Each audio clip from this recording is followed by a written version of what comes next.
तुम्ही दोन ठाकरेंना एकत्र आणताय, उद्या शिंदेंना या सेनेशी जोडावं असा काही प्रयत्न कराल का तुम्ही?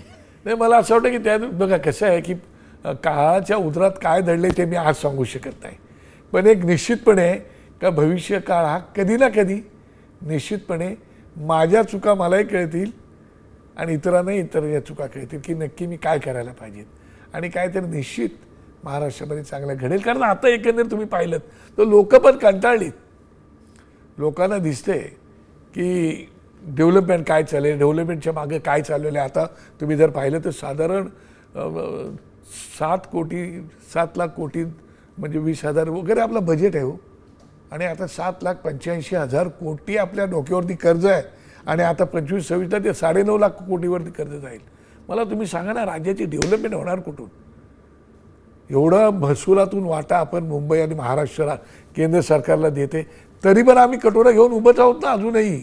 इकडून तिकडं आता ते शक्ती मार्ग काहीतरी काढतात, समुद्री मार्ग काढला, चांगल्या गोष्टी जे घडताय ते इन्फ्रास्ट्रक्चर चांगलं आहे, पण आता कर्जाचा डोंगर किती घेणार, पर हेड माणसाच्या डोक्यावर कर्ज किती घेणार, त्या दृष्टिकोनातून लोक विचार करतायत ना की काय करायला पाहिजेत नेमकं ते.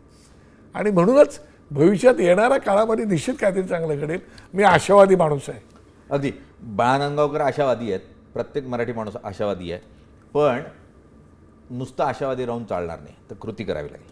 आणि जोपर्यंत कृती होणार नाही तोपर्यंत प्रत्यक्षात काहीच येणार नाही.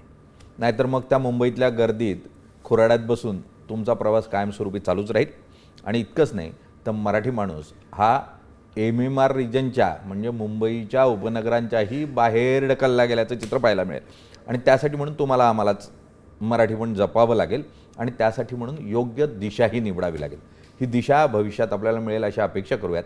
विठ्ठल चरणी आता सगळे लीन होत आहेत एकादशीच्या निमित्तानं.